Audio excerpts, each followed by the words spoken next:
Pastor Josiah.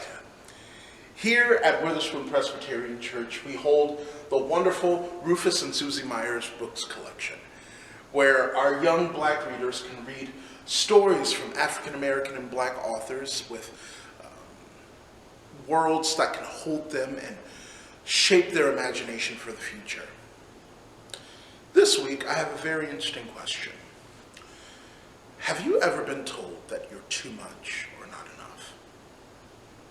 Well, my friend Tamika went through that same journey as she is auditioning for a brand new musical at her school, and she feels a little intimidated. However, we'll see how she conquers her little task. Let's take a look.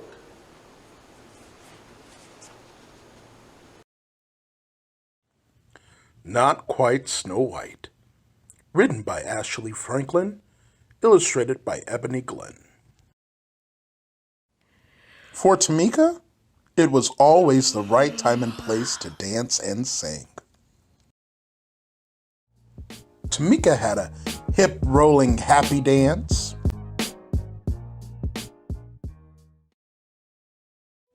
a swayful sad dance,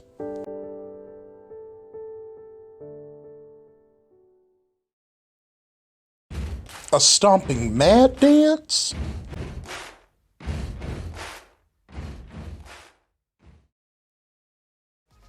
and a hair flicking just because she felt fabulous dance.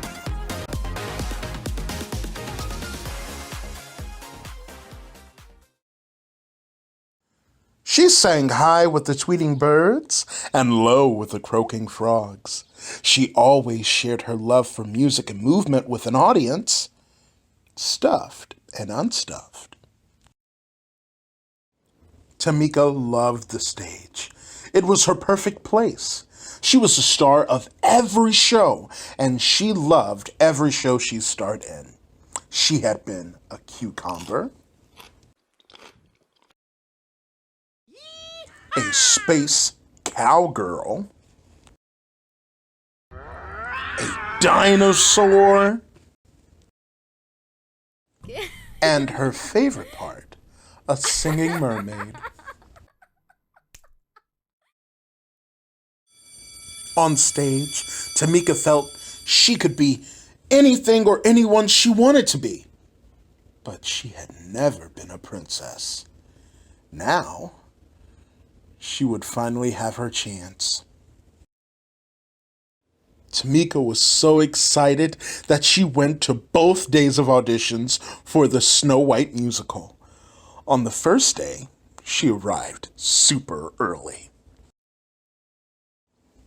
She helped friends with their lines, kept count for the dancers, and shooed butterflies from nervous tummies so songs could be sung. After the audition, Tamika heard some of the other kids whispering. "She can't be Snow White. She's too tall. She's much too chubby. And she's too brown."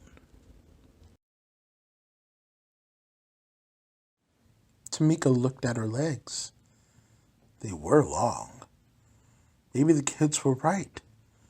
A princess shouldn't be taller than her prince, should she? She looked at her belly. Maybe what the other kids said was true.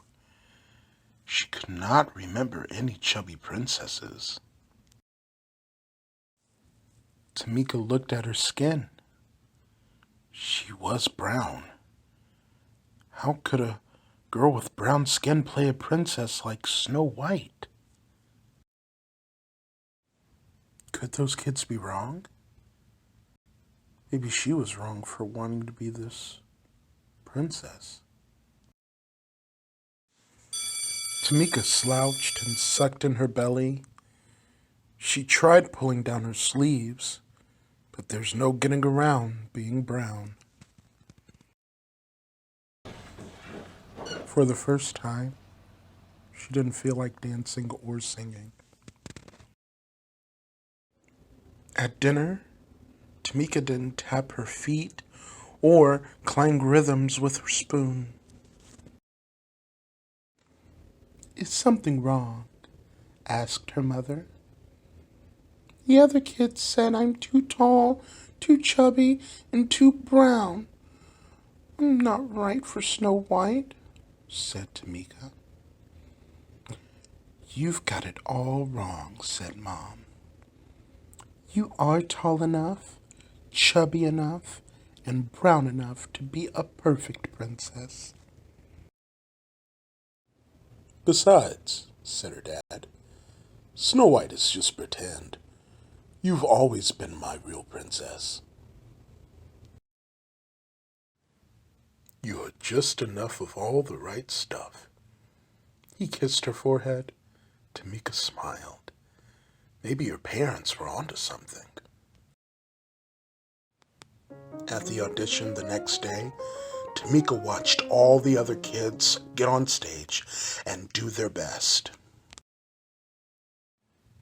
It was Tamika's turn at last.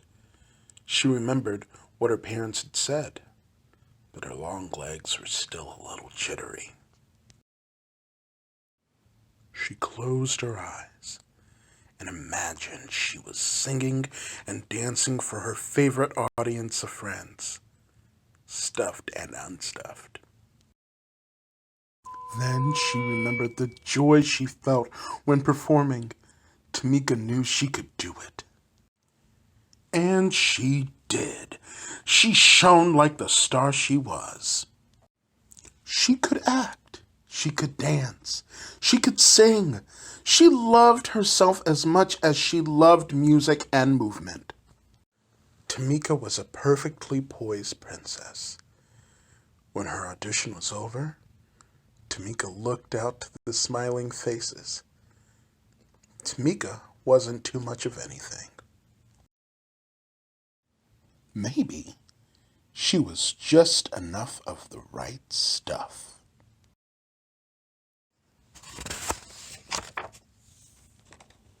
The end. I'm so proud of our little Tamika. And I'm pretty sure she was spectacular as Snow White. Well, friends, I hope you enjoyed the book as much as I did today. Now, friends, this wonderful book is a part of another beautiful collection that we have here. Our young readers can actually look at books that teach them how to express themselves and also love themselves, from their hair to their body shape to even their beautiful brown skin that they're in. My friends, I hope you can find other books that teach you that you are not only enough, but you're just right for any situation. Now, friends, I want you to remember a few things before we go. 1, I love you. 2, God loves you. See you next time, friends.